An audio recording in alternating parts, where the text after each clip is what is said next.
Now that being said, I do want to look this evening at our passage once again in Luke chapter 7.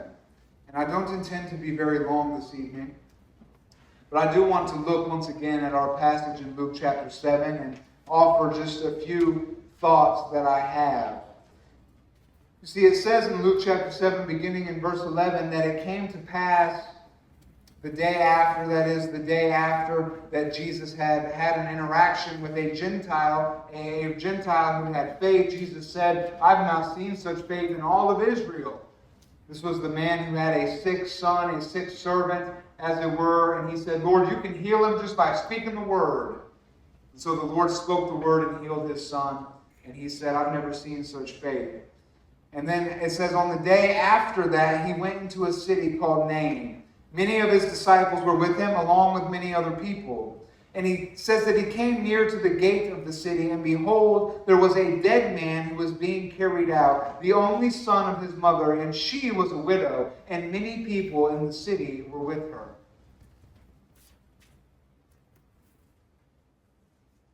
Oftentimes, when people would die in this time and in this place of the world, it was a big deal. There was a whole procession. They would carry the body out to the tomb. They would literally hire people to weep and to mourn and to wail. We see stories of that in other places in the Gospels.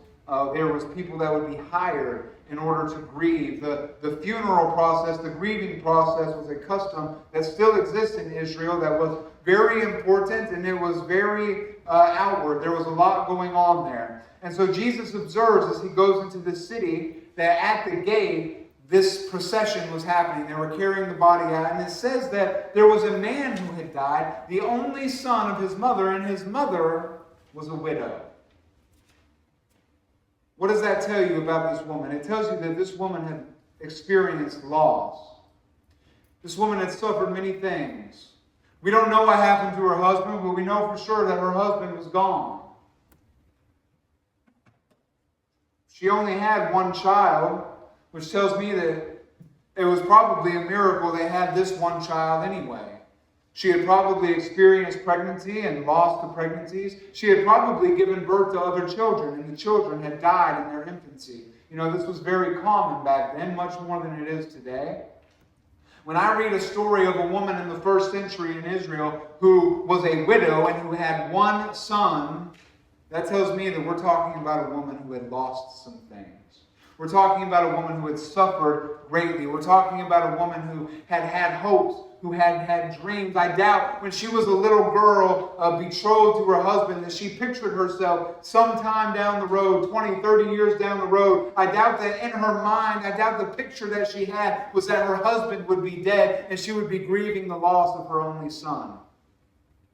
This probably wasn't her ambition. This probably wasn't what she was anticipating. When she was a little girl dreaming of her wedding, I doubt that she thought that it would be accompanied by all of this loss and all of this pain. Nevertheless, this is where this woman was. It was her station in life that she was a widow and that she had only one son. And it's important for us to understand that part of her loss, not only was she experiencing the loss of her only son, which is a loss that is unimaginable, and anybody who's experienced the loss of a child will tell you just how devastating that it is. Not only was she experiencing that, but there was another aspect to her suffering at this point as well. For you see, in the first century in Palestine, they did not have Social Security. There were no widow's benefits that came from Rome. Her entire support was her only son.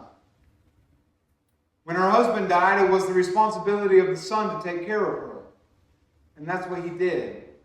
And now that he has died, she was pretty much destined to a life of destitution. She was pretty much destined to a life of begging. She was pretty much destined to a life of depending on other people to take care of her, whether that be the synagogue or the religious community or just, literally as a beggar depending on alms. She was now going to be in a position as a widow with no surviving children that she was basically destitute. And if she wasn't absolutely destitute, the threat thereof was an ever-present reality. Not only had she lost her son, she had lost all of her security. It appeared to her that there was no way that she was going to make it. Kind of like the widow who we read about at the beginning in our Old Testament reading. Kind of like the widow who said, I don't have a cake. All I have is a handful of flour and a little bit of oil. I'm going to go home and cook it, and then we're going to die. I don't have anything to sustain myself. I don't have anything to sustain my family. I don't have the resources I need. The car's breaking down. The bills are coming due, and my kid just broke his ankle. So there's hospital bills on top of it. I don't know how I'm going to make it. This is an experience that is all too familiar to many of us. Compounding that with the grief that she is experiencing at the loss of her only child, this woman was in a desperate strait, having a very difficult time. And I cannot imagine the condition of her heart. I can't imagine the condition of her mind. This is the kind of woman that we would look at and just feel pity for everything had gone wrong. How sad it must be to be found in this position. How difficult it must be to be this woman experiencing these things. And for many of us, that's where the thought ends. But not for Jesus. You see, because what does it say? It says that in verse 13, and when the Lord saw her, he had compassion on her. And he said, weep not. When the Lord tells you, weep not, at the death of your only children, or your only child, you can be assured that something's about to happen. When the Lord steps on the scene and he puts the weepers and the wailers out of the room and he says, hey, don't worry, she's not dead, she's only asleep. You can be confident that the Lord is fixing to do a great thing. And this evening, I don't know who you are, and I don't know where you are as far as all of this goes, but I can tell you, I feel as though the Lord may be saying to some of us this evening, weep not. Do not weep. Do not be afraid. Yes, I know you've suffered loss. Yes, I know that you're in a desperate place and you don't know where it's going to come from. You don't know how it's going to happen. You don't know how the way is going to be made. But I feel as though the Lord is saying to some of us this evening, my dear friend, weep not. For just as he sustained the widow and her child with nothing but a handful of flour and a pinch of oil, he will sustain you. Just as he brought life out of death, he will bring life out of your dead situation. And maybe, I don't know what your dead situation is. Maybe you find yourself in a position this evening where you had dreams, you had visions, you had a picture of what your life was going to look like at this point, and this ain't it. Your dreams, your hopes, your ambitions, the things that you visualized for yourself at this point in your life, they're gone. They never happened. You're in a completely different place. And you had those hopes and dreams and ambitions down in you. But you might find yourself looking at those things today saying, those are dead. You might look at your relationship. You might wake up today and you might say, you're not satisfied with where you are with your spouse. Maybe you ended up divorced and that was never on your plans. Maybe whatever happened in that situation, you might think, well, my chance of being in a relationship, it's dead. My marriage isn't what I thought it was going to be. It's you know what? It's not what I planned on it being, and I just don't see any way for it ever to get to that point. I don't see any way that we can ever be healthy. I don't see any way that we can be united together. I don't see any way that I cannot live in such a state of loneliness after my divorce, after the death of my husband. I didn't anticipate this. This is not where I planned on being. My hope of being satisfied in a relationship in this world, it's just dead. You might look around at your kids and your grandkids and say, this isn't what I planned for them. This isn't what I anticipated when I was laying in that hospital room holding that baby in my hand. I didn't see him in prison. I didn't see him on the streets. I didn't see her, in an abusive relationship. I didn't see her having to suffer and experience all of this pain that she's suffering and experience. I didn't anticipate my child going out into the world and living for the world and spurning the things of God. This is not what I anticipated. And you might look at that situation like the prodigal son. You might feel like the father of the prodigal son My son is dead. My son is lost. My daughter, she's dead. She's lost. My dreams, my hopes, my aspirations for her, for him, they're just gone. It didn't work out the way I visualized it, brother. It didn't work out the way that I thought it was going to work out. It didn't work out the way I wanted so desperately for it to work out. And all of those dreams, all of those hopes, all of those aspirations, they're just dead. Maybe you find yourself in a position where you're not satisfied with where you are in your career. You say, I put in all the work here, I've done this, I've done that, and now I'm approaching the age of retirement, and I'm looking at the bank account. I don't think I'm going to be able to retire. I'm going to have to work until I'm dead. This isn't what I planned. This isn't how I planned spending the end of my life. This isn't what I wanted to do. This wasn't what I visualized for the end of my life. I wanted to work and to be able to retire with comfort and dignity. This isn't what I planned. And maybe your hopes and your dreams of a comfortable life in your late age, it's just dead. And you've reserved yourself to the fact, I'm just going to have to work till I'm dead. It just is what it is. My hope of ever having that level of comfort in retirement, they're just gone. That's over with. Maybe you just look around and you're not satisfied with where you are.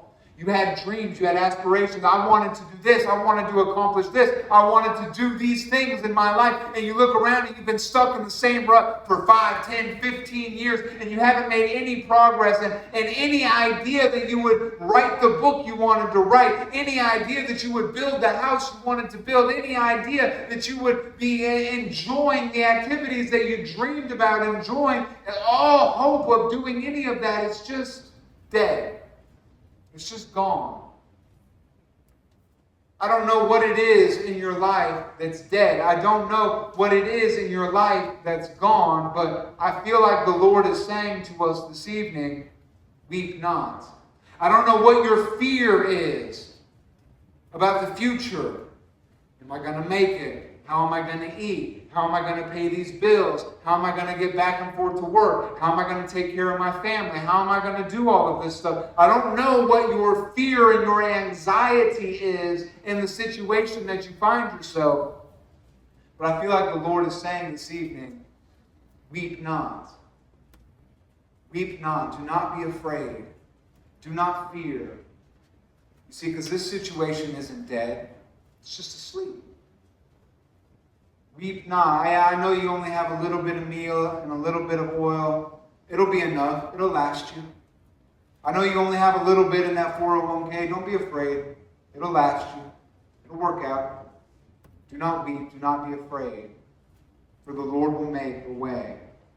And that's what we see. We see that the Lord saw her and he had compassion on her. And he said to her, weep not. Verse 14 it says, and he came and he touched the briar. And they that bare him stood still. You see, Jesus is so gentle, isn't he? You see a lot of these preachers that go around and, they'll be like shouting at people and grabbing them, shaking their heads and knocking them down. Some people like kick people and knock them down and do all kinds of crazy stuff. Jesus wasn't like that. Jesus is so gentle. Jesus will just walk up to that dead situation in your life and put his hand on your shoulder. And everything stops.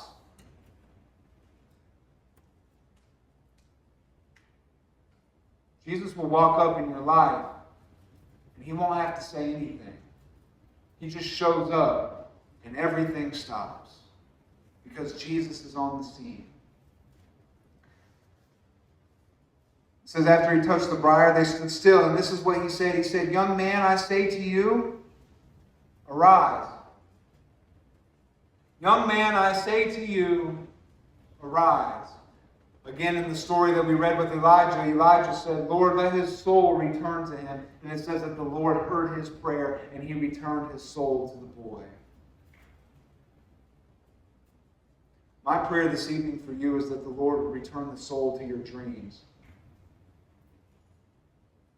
My prayer for you today is that the Lord would return the soul of your hopes, of your ambitions, that the Lord would still your anxious heart and let you know that he's going to make a way even when there seems to be no way.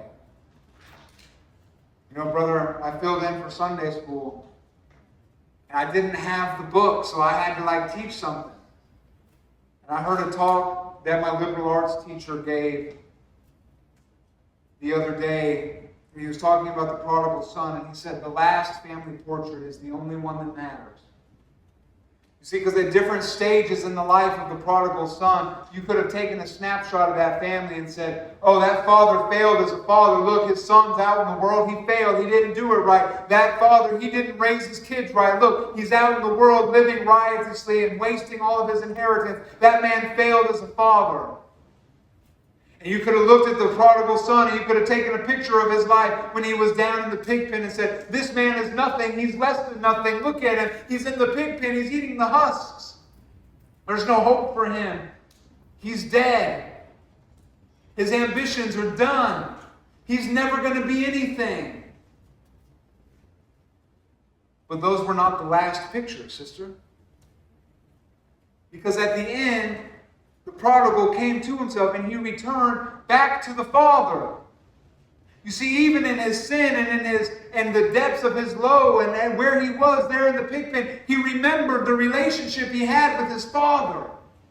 He remembered the virtue of the Father. He remembered how the Father had taught him, my son, you are always welcome in this home. My son, all you must do is return in confession and you will receive forgiveness. My son, God is eager and ready to forgive you. You see, that father didn't fail as a father. Human beings have this pesky little thing called freedom. And sometimes we just have to learn lessons the hard way. But if we do our job, when our children, when our grandchildren, our nieces, our nephews, when they're at that bottom point, when they come to their senses and they think about you, what are they going to think? Are they going to remember your virtue and your goodness and your mercy and your forgiveness? Or are they going to remember your hypocrisy and your judgment and your harshness? Are they going to want to return to the home? Or are they going to say, I have nowhere to go. I guess I should just die here in the pig pen? All of that is free. That was the Sunday school lesson. But the point, what I'm bringing it around to, is that family photo, at the end of the story, what do you see? You see the father with his joy.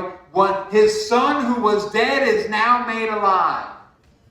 You see the son who was in the pig pen, and he's reunited back with the family. He's got the ring on his finger, the robe on his back, the sandals on his feet.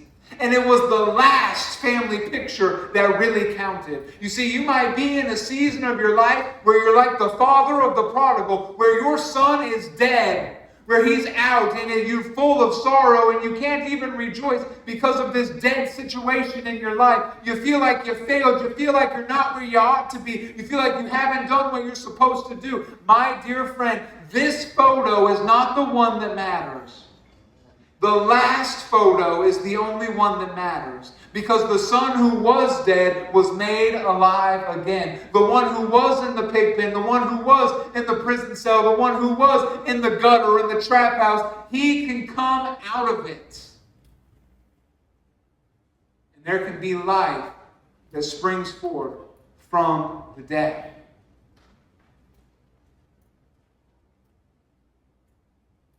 And that's exactly what we see. Verse 15, it says, and that he that was dead sat up and began to speak, and he delivered him to his mother. And there came a fear on all, and they all glorified God, saying that a great prophet is risen up among us, and that God has visited his people. And this rumor of him went forth throughout all of Judea and throughout all of the region round and about. Stand with me if you will.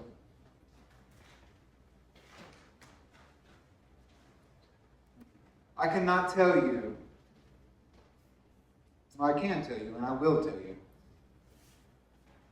When I first came to the Lord, when the Lord first converted me, I was as low and as desperate as I have ever been in my life. And yeah, I was young, but I've suffered quite a few things in my life. And when I first came to the Lord, I was strung out on crystal meth. I was suicidal. I was despairing of life itself. I did not even anticipate surviving to the age of 23. I figured I would die by overdose, as several of my friends have, or that I would die by suicide, or in a drunk driving accident or something like that. Other than that, I would just have ended up in prison. It's the way I was living. And when I came to the Lord, I felt like everything in my life was dead. It wasn't just a dead situation. Like my whole life was a dead situation. I had no hope. I didn't have dreams that didn't come to pass because I didn't have dreams. I didn't have ambitions that were left unfulfilled because I didn't have ambitions. I had nothing but a deep, dark despair that hovered over me constantly. And when I came to the Lord, I was standing in that coffee shop and I said, God, if you don't do something, I'm just going to die. Kind of like that woman with the cake and her son.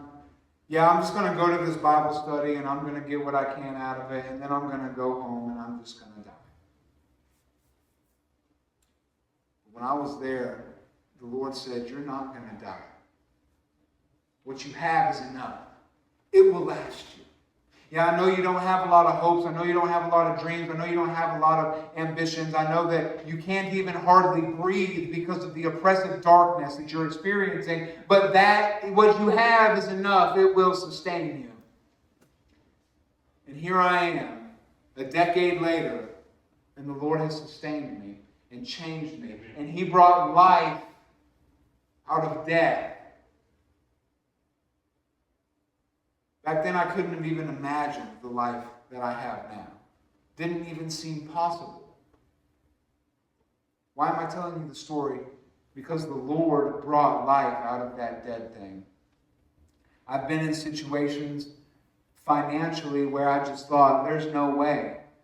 There's no hope. There's nothing I can do. It would take a miracle to meet this need. It would take a miracle to supply this thing that we're lacking. It would take a miracle to get out of this situation. There's no hope. Like this widow who lost her son, we're destitute. We're going to resort to begging. There's nothing we can do. And you know what? When I needed a miracle, the Lord provided one. Time and time and time again. And it's not because I'm special, and it's not because I'm holy, and it's not because there's something unique about me. It's because the Lord is so gracious. Amen. And what He has done for me, He will do for you. So I don't know what the situation that you're facing is. I don't know what the dead thing in your life is. I don't know what the anxiety of your heart is. I don't know what it is that you're facing this evening that you carried into this building with you. But what I can tell you is that the Lord is here today saying to you, dear daughter, dear son, weep not. Do not be afraid. What you have is enough. And in the hands of the Lord, He will multiply what you have in such a way that will astound you. Remember the loaves and the fishes. What you have is enough. Seek first the kingdom of God and His righteousness, and He will provide to you every single thing you need. And that isn't just a theory for me. It's something that I have lived.